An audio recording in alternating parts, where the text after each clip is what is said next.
I'm now filming the river as on January 3rd, 2011 at 11 o'clock.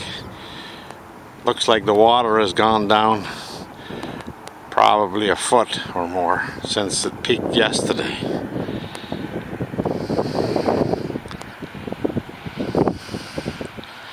Darn wind is picking up again.